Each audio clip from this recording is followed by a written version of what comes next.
Oh man. This team, this team deserves a championship, guys. They deserve to win it all. I gotta say it because I don't like to think ahead. I'm not the type of guy. I take every game week by week, but they deserve everything that's coming to them. No joke. I'm going to talk about, obviously, some of these players, the coaching staff, the GM, you name it, guys. It's been obviously perfect down the middle. The Eagles have faced so much adversity. Couldn't be any happier about how the outcome is played this year in 2022. This season has been a resilient, just dominating season. And I want to go over all that. So let's get straight into it.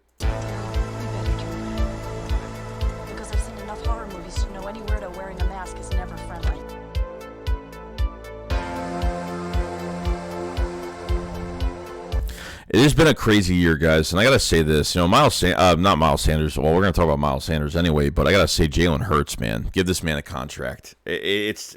I understand they can't do it right now because they have to wait till the year's over, obviously. But I don't care what you have to pay this guy at this point. I'm not worried about the money being moved around. The Eagles will probably move some cap to next year. They'll give him more signing bonus money so they can free up some cap space. This way, they could do a lot more and make more moves next year. Depending, obviously, at the end of this year, what happens. Jalen Hurts is the MVP. I mean, I'm looking at Patrick Mahomes the other day. I was just like, I don't really see much. I think Jalen Hurts is the top quarterback, and I can't believe I'm saying this. And I understand people are gonna bitch at me because you hated the pick, blah blah blah. Yeah, I did. I hated it. I couldn't stand it because I didn't know what the hell the Eagles were doing at the time financially because you had your franchise quarterback, you were paying him, and before Carson Wentz was mentally and physically beat out of Philadelphia, there's nothing wrong with not liking what the Eagles did at the time, and then obviously things do work out for a certain reason. I want to give Jalen Hurts a chance in 2022, and I'm glad the Eagles did. I'm glad I didn't trade up for a quarterback. I'm glad I didn't go in free agency and just spend money on Deshaun Watson or getting Russell Wilson. Okay, thank God with all that drama going on.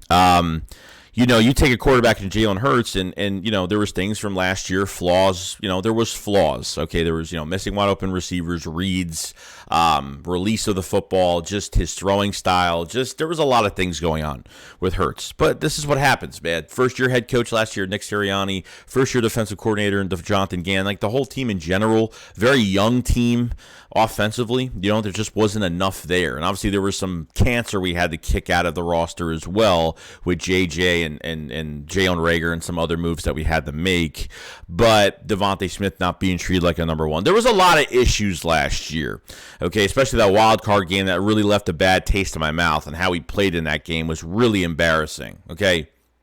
I didn't put too much on Jalen Hurts last year because really early last year, 2021, he was still a rookie. He only played 4 to 5 games in 2020 after Carson Wentz was benched, and then that was pretty much it. You know what I mean? So I want to give Jalen Hurts another year. I said if he plays 20 to 25% better, sure. You know what I mean? Like I was like, okay, if he plays that, I'll be happy. But he's playing 90 to 95% better. That's how crazy it is. Between his throwing motion, between his reads, everything just getting better. And like I'm saying, like Jalen Hurts doesn't have the strongest deep ball, but man, his accuracy has been just fantastic. And because if you don't have a strong arm, you really have to hone in on trying to get more accurate. And that sometimes either comes quick or takes a little bit of time. And I think what Hurts, it took time. I think it took from last year to this year. The hype of this season and going into it, even from this past offseason, we're seeing videos of Jalen Hurts throwing the football and the videos of him doing this and doing that. And I'm like, I got to see more. I got to see what it looks like in a game. I got to see what you do here. Devontae Smith was already here. Quez Watkins. We knew we had receivers. We just needed that one guy.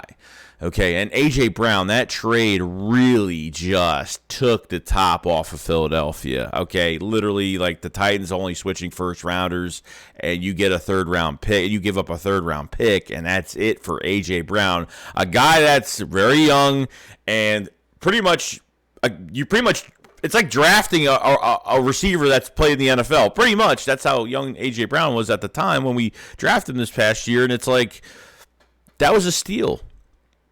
We haven't had a dominant receiver in A.J. Brown since since T.O. I mean, at this point, I got to say, since really T.O. We haven't had a 100-yard game from 2 receivers since 2013. Both of these guys can hit 1,000 yards this year. I think Devontae Smith is like 280-something yards away from 1,000, if I'm not mistaken. A.J. Brown is well going to catch that and be there very soon. So it's kind of crazy.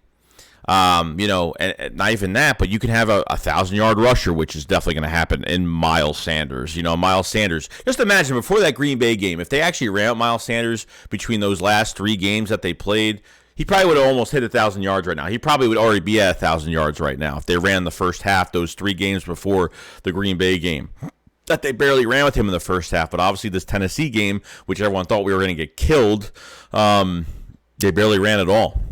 You got the 31st ranked passing defense in the Titans. Horrible. Great against the run. Horrible against the pass. Obviously, you saw that because Devontae Smith was used a little bit differently. I like when they used Devontae Smith more uphill, which I really do like, instead of just coming back on comeback routes and stuff like that. I like when they use Devontae Smith to kind of attack a defense, and that's how they should use him. Not all the time, but I do like that because it's like you have 2 number 1 receivers on your football team right now. You know what I mean? The ball can only go to so many players, and especially with Dallas Goedert has not even been around for a while. You know what I mean? So not only is Devontae Smith and Devontae Smith and A.J. Brown not getting, are going to get the ball. Quez Watkins has been giving his chances. The tight ends in Jack Stoll and Grant Calcaterra have been getting their chances, to get the football. You know what I mean? Which is great. At least they're kind of distributing the ball a little bit, which I'm really happy about. I think that's been a one thing. I don't really care about ball distribution so much. You have your matchups every single game, so it's all about game plan. You're not trying to give everybody the ball every single game. It's just impossible. You just can't do it, okay? Because then if a player has really bad statistics in yards, people say, oh, he sucks, he's horrible. No, it's just when you have this many weapons, this is what happens. Like, you got to pick and choose. Like, you got to scheme certain players. And obviously, as the game goes on every single week, you make adjustments to scheme other players to, get open. And if you find a mismatch, that's what you're going to take advantage of. This receiver core is just amazing. This quarterback is amazing. MVP, no doubt. Watching Patrick Mahomes, I'm like, there's just nothing. Jalen Hurts is the number 1 quarterback. The number 1 quarterback. Okay.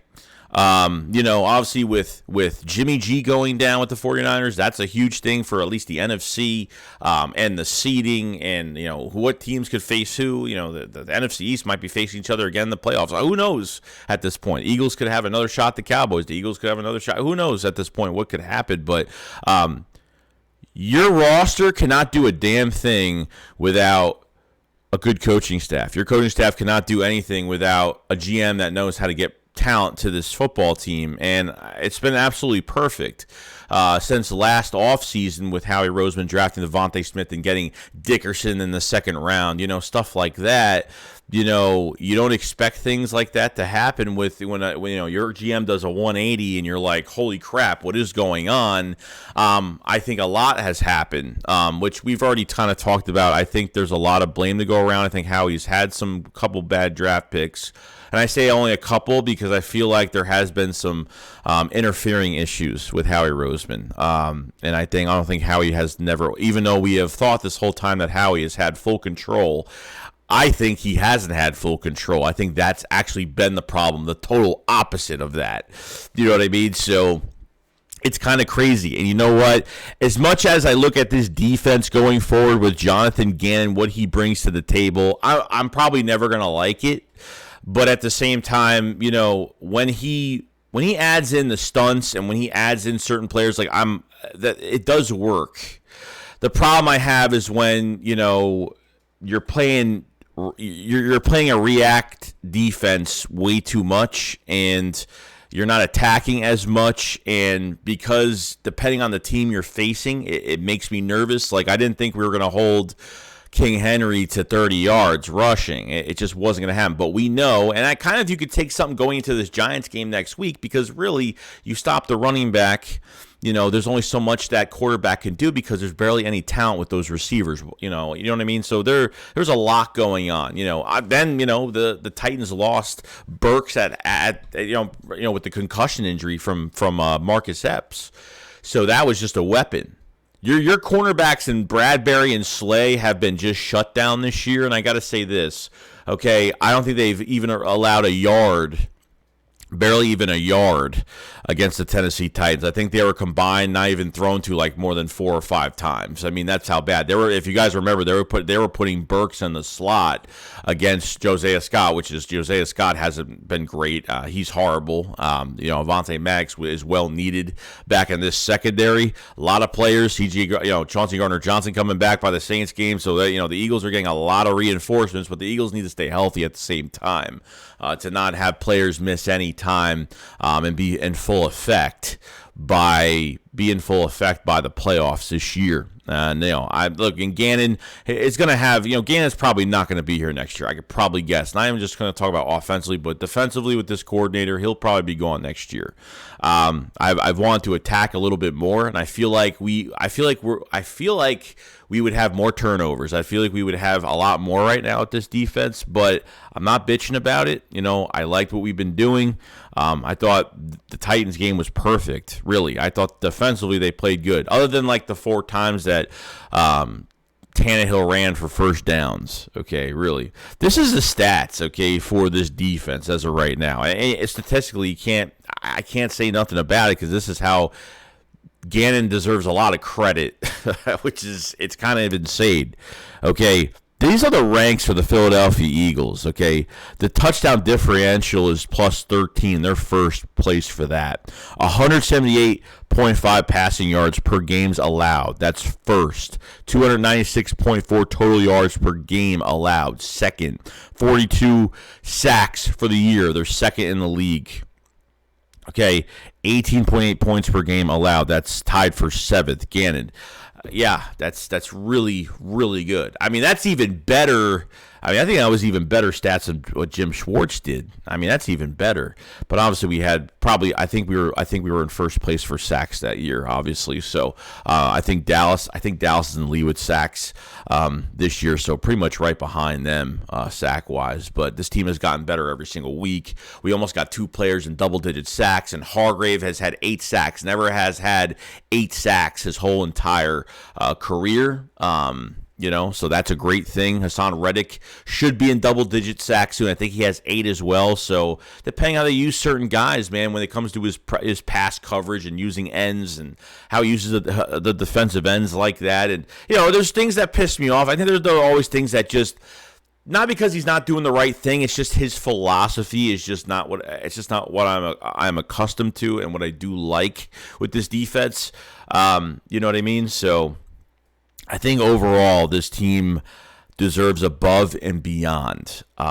They deserve to be in a championship this year. They really do. How far they're going to go, I don't know, but they play like this on all cylinders, plus special teams, because Britton Covey really showed out. Britton Covey showed out. Nakobe Dean got some snaps, which really put a big smile on my face of how much of just a natural he is. Taking down Derrick Henry with one hand, one arm on another guy, Derrick Henry with one hand. I mean, it's just crazy. Like 6 tackles. I mean, it's just 6 tackles, 2 or 3 2 tackles for loss, a deflection. I mean, he almost did everything that in one game. It's just crazy. Nakobe Dean getting a shot, and I know he plays special teams, but holy crap. And then, like I said, the special teams with Britton Covey. I mean, this was the first game where I was like, damn, this is wow. I was like to the 25 to the 30. I think the first was a 6-yarder. Then he was just getting 20 to 25-yard returns, 30-yard return. Like, damn, I was really excited. Obviously, bringing that kid Ellis from the practice squad up to the active roster. Apparently, he was a big special teams guy, and man, he made plays on the, when they took Jalen Hurts 9 minutes out of the game, they put him at linebacker. He made plays. He's been making plays on special teams all day. I mean, he was just on fire. So the special teams just got better. I don't know if they just had to get a kick in the ass and make some little bit of changes. Maybe the blocking just got better because of coaching, but they must have said something because it looked 100% different. When you actually put your team in your offense a good field position between the 40 to the 50-yard line, it's it's huge, man. Because if you remember that Green Bay game, we gave up 4 returns, from to the 40 to the 50-yard line, which is not good. It's easy field position, but yeah, if you could do that on the team, it's great. But when but there's obviously things you just have to fix with that. But can it stay consistent? I hope so. So really that's it, man. This is just a rant, just of this team and how I feel so far. Just like a kind of a what's going on in my head report of what's going on. So I hope you guys are happy because this has been a dominating season. I mean, this is just I pick any group. I pick this team over anything in the world. Like literally, they are a resilient team, a team that fights, a team that has dealt with any type of adversity, whether it's weather, being down, being up. Not being undefeated. This team is just stronger and stronger by the day, stronger by the week. And Jalen Hurts is the main reason why we're scoring points. Okay, the coaching staff is the main reason why our players are where they are at right now and are in position to win football games. Our coaches are in great position because of this GM and what Howie Roseman has done, giving these coaches the talent they need to do their job and be the most successful at their job in coaching. And I think that's what's really important. So overall, plus you have a top 5. You're gonna have a top 5 pick next year with the Saints. That pick, you're gonna have a top 5 pick on top of it. 2 first-round picks next year. Just insane, man. 11-1. The Eagles will probably have a top 5 pick by obviously this game, or obviously I'm recording this before the Saints Buccaneers game. Who knows what that game's going to turn into? But 2 first-round picks. I mean, this team is set up for life. It's set up for now. It's set up for the future, and you got to pay your quarterback. I mean, I'm looking at Dak getting paid $43 million. I'm looking at Kyler Murray getting paid $45-46. I'm like, I can't even imagine what Jalen Hurts is going to get paid. Like, that's really scary as of right now. Really scary. And one more thing I didn't talk about was the safety position with Chauncey Gardner being out and Reed Blankenship having 1 full game. Obviously, the Green Bay game having that pick, 2 tackles for loss, 4 or 5 tackles that game, and then having this whole full game to himself. Reed Blankenship's looking really good because the future looks really good. I think the first extension the Eagles make as of next year is going to be Chauncey. I think Reed is going to stay at safety, and I think Chauncey will be your Malcolm Jenkins piece going forward. If you can get someone reliable to stay at that safety spot for Chauncey, they can allow to move Chauncey around the field a little bit and kind of, head on some mismatches and stuff, which would be a great thing. So I got to give it to Gannon, man. As much as I've been pissed off at certain points, and trust me, there's Eagles fans out there who was like, oh, like if our defense plays really bad and we still win, and because we're not allowed to talk about it because we won the game, it's a bunch of BS. He's done some things this year that have made me question him. But this last game, he did a really good job. Ran a lot of stunts. Linebackers were getting through their gaps. Run support was great. That's how I like to see this defense play, and they keep doing this. It's all high ceiling from here. So, other than that, guys, that's pretty much it. It's been a huge rant on the Philadelphia Eagles, and and that's it. So let me know what you guys think about the roster in general, what you're happy about, what you're not happy about, just anything in general that, what's your favorite thing about this roster? Is it Jalen Hurts? Is it having good receivers? Is it, just some of the back-end players that have really surprised you? It doesn't have to be anything, doesn't have to be the top thing, but obviously something that has really, kind of turned your head a little bit or surprised you. So other than that, guys, pretty much it. I will see you guys on the next one. You guys have a fantastic day. SHAKESQUAD up, follow us live. Peace out, guys. Peace.